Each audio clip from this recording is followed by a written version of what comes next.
How you going, guys? So welcome back. So this is a little side video. I was watching Horse Garage last night. They posted up a video, and it was the ones that got away, and they gave a few call outs to some people to do the same sort of thing. So I was one of them. Arco at Outlaw, he was another, and there was quite a few others as well. So anyway, yeah, go over and watch Horse Garage. Awesome channel. Three it's, I think they're cousins and a really good mate. So it's two cousins and a really good mate. They do some pretty cool stuff. Got a lot of Dodges and bits and pieces. They just finished a Volkswagen there a while ago, well, in the midst of finishing, and they've got another Dodge. I'm trying to think what year it is. I'm not sure. Mid 70s or something like that. Dodge, and they're going to put a Cummins diesel on it, so that'd be pretty cool to watch. But anyway, they asked us to do a video on the ones that got away. So I'm pretty sure they're meaning cars, not women. So anyway, the ones that got away. I think the one that I would have loved to have had was actually one that Dad had. Now, you know, in Dad's shed there's a 37 Nash in there. Dad's had that for years, and it's a sedan. Now, it had a coupe, 37 Nash coupe, and it was really, really bad repair. The body was quite rotten around the bottom from just sitting. It'd been sitting in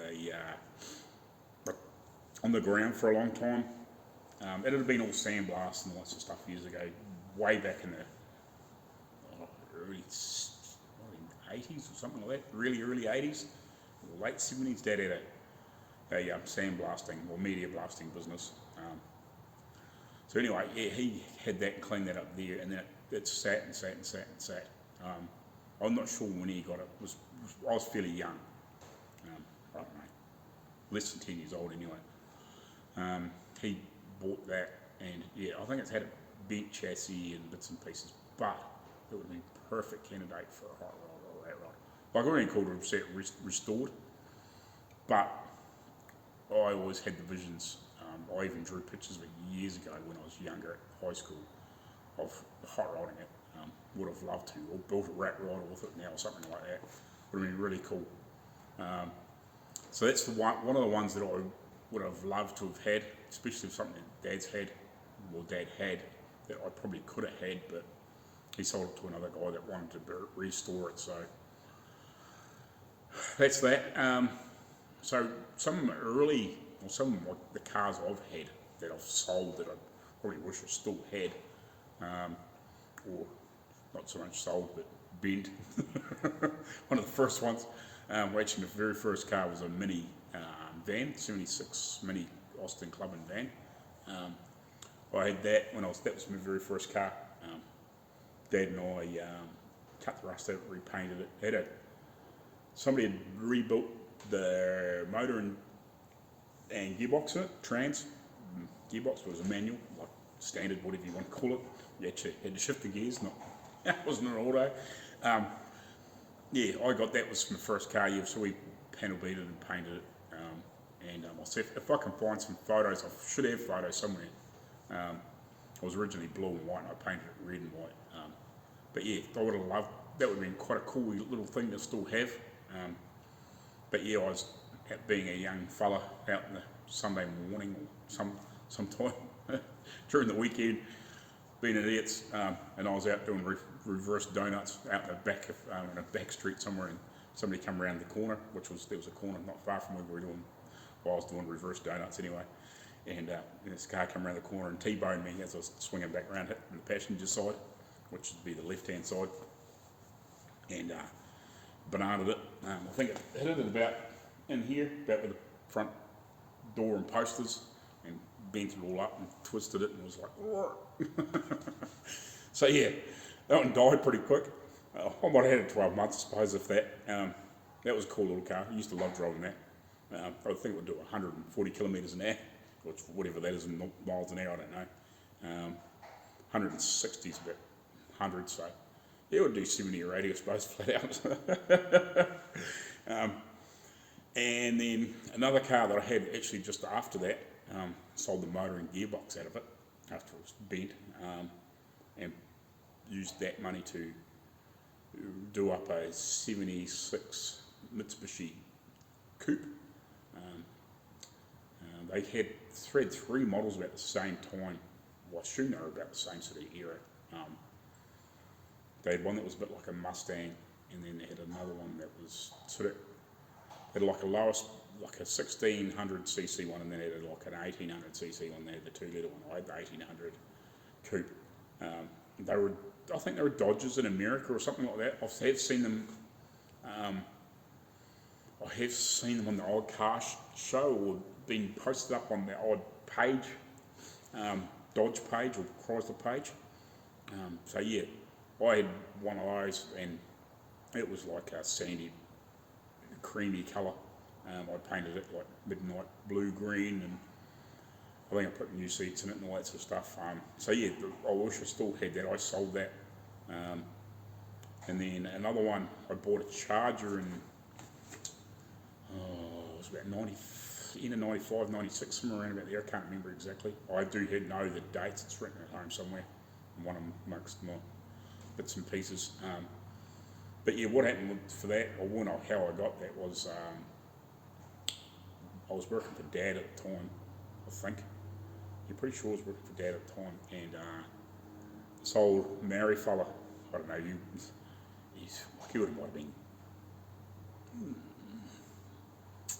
might have been late 50s, I suppose. Like, I was only in my 20s, so he might have been late 50s, might have been 60 something, maybe.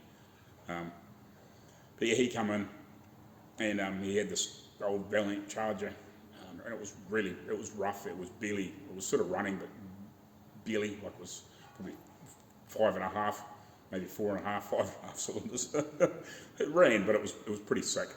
It was blowing a lot of smoke and all that sort of stuff. But yeah, it was running. He come into work one, I can't remember what day it was, but anyway, he said, "Oh, I've got this old Valiant I want to sell." He was talking to me, and I said, "Oh yeah, I'll go get the boss." And said to Dad, he said, "Oh, there's an old guy out here who wants to sell this old Charger." And he goes, "Oh, yeah, it's not what you do every day, you get one of them." Because they were sort of at that point where they were sort of, all the boys wanted one, but they were sort of, if you got a good one, they were maybe it's 10 grand, I suppose, at that sort of time. Like a really nice one would have been 10 grand. There was a few, like they called the E49s, they were like the pedigree race car. They had like the triple Webers on the side of the 6-cylinder, and they did make V8 ones as well, but they were 6-cylinder 4 speeds and like 300 and something odd horsepower. Yeah, they were really quick. They were, I think it might have been like 40 grand or something at the time, like back in the 90s. So anyway, yeah. So like a reasonable one was worth some reasonable money. But a normal Valiant at that time, you might have picked up for 4 or 5 grand, like for a really nice runner, like just a sedan. But the Chargers were worth a bit more. But you could pick up a project for reasonable sort of money still. But anyway, Dad offered this guy $200, and Dad walked back inside and work, and I just walked from behind him. I gave him $200 and I said, "That's mine." But yeah, like I didn't want to do that. I just thought, well, let the guy sell it to Dad, and then I'll just give him $200 and I'll just change it straight to my name. So yeah, I'd done a lot of work to that. Unfortunately, at that time, I was a bit scared of doing body work. Like I'd done little bits and pieces, but it was a major job. Like it was rotten. It was quite rotten around the back window. Back guards were pretty rotten in places. It needed a lot of work. It needed rockers or sills and all sorts of stuff like that. In and around the plenum area was like rotten in places. So it needed a lot of work, but it was quite savable. So yeah, I took it to these supposed panel beaters, which they were supposedly good panel beaters, but I think they were good at changing panels and blowing paint on, not good at doing restoration work. So I said to him, I'm not in any hurry, but I just want to, I just want you to do all the metal work and make sure it's in right and whatever, and just do a bit when you're, if it's a bit quiet or something like that, and you need something to do, we'll do a little bit on, spend a couple of days on it or whatever, and just let me know, and I'll come and give you some more money type thing. So I got them to mini tub it and all sorts of things because I had bought big fat wheels for it and lots of stuff, V8, and I think I bought 360 and a 727, and I had a 9-inch diff for it, and that I was going to put all on it, and all those sorts of things. Because we didn't really have the 8 3/4 here. There wasn't many, like the big Mopars with the big blocks, so there wasn't many 8 3/4 around, so everybody just put 9-inch and everything. So I had all that, and then basically they just made an absolute mess of it, where they cut the inner wheel arches out and mini tubbed it. But when they cut done the rust in the back guards, they'd never put anything to hold it. So like when they put it all together, you could hold it like a big massive steel rule across it and hold that, or put it flat against the guards where where it should be, and then run across the wheel arches. Freaking gap like that over both back wheel arches. It was just a freaking mess.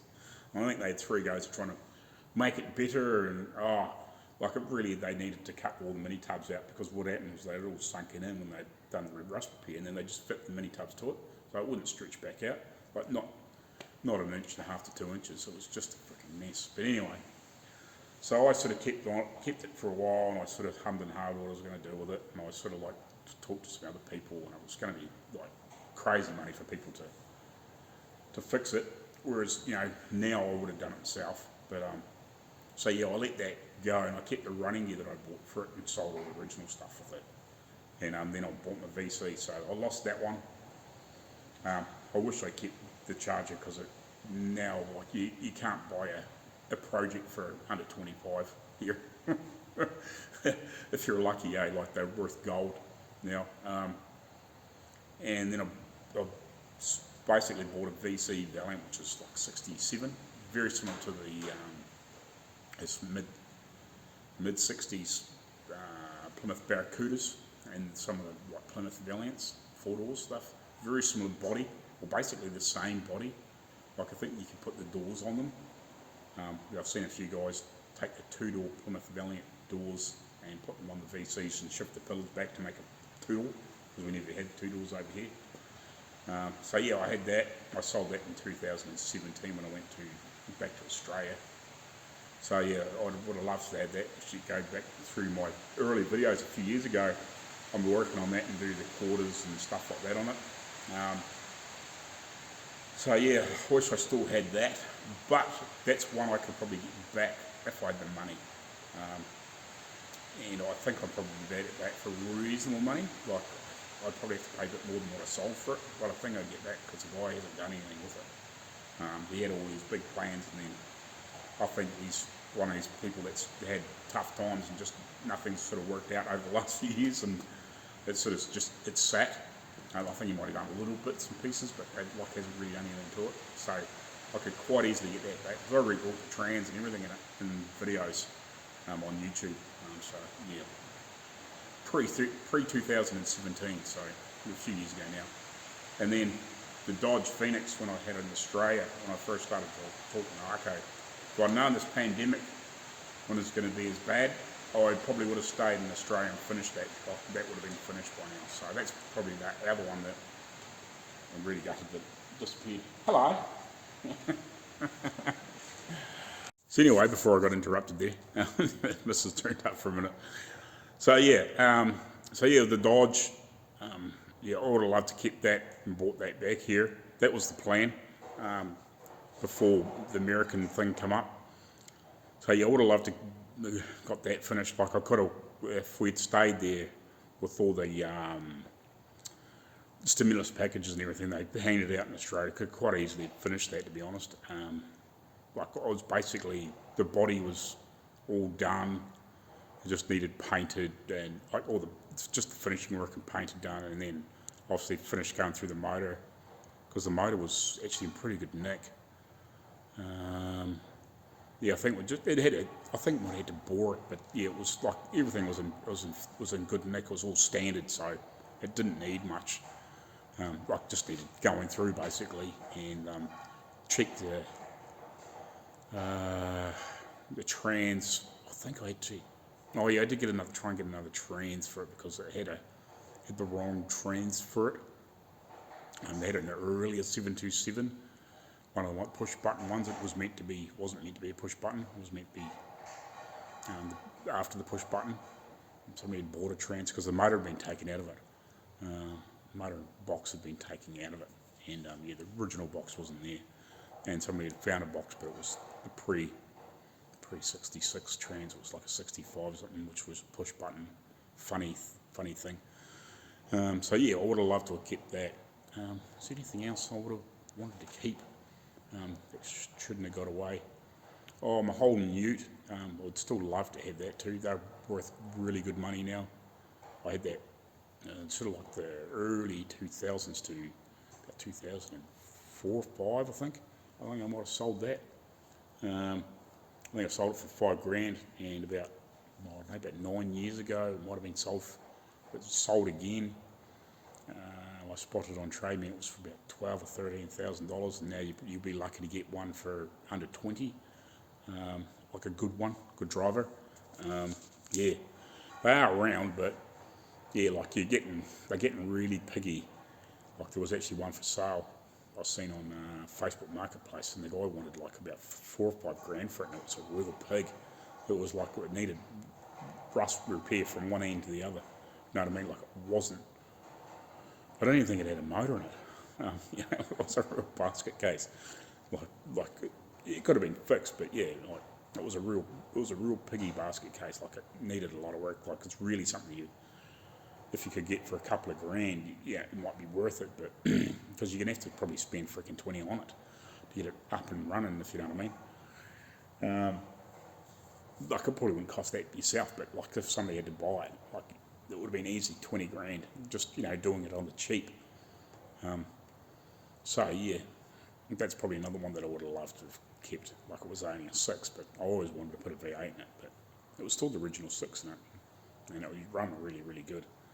I think I put somebody else had put a 4-speed manual on it on the floor because it was originally a column shift, and it had a high-speed gears in the back instead of the low-speed like gears they used to put in a lot of the Utes, so they were more capable of pulling heavy weights, where it had like a more of a high-speed diff in it. But it's probably one of the other ones I would have loved to keep. So anyway, yeah, that's my ones that got away, I guess. There's probably others, but yeah, that's the ones that sort of popped in my mind at the time anyway. Alright guys, catch you later on. Cheers.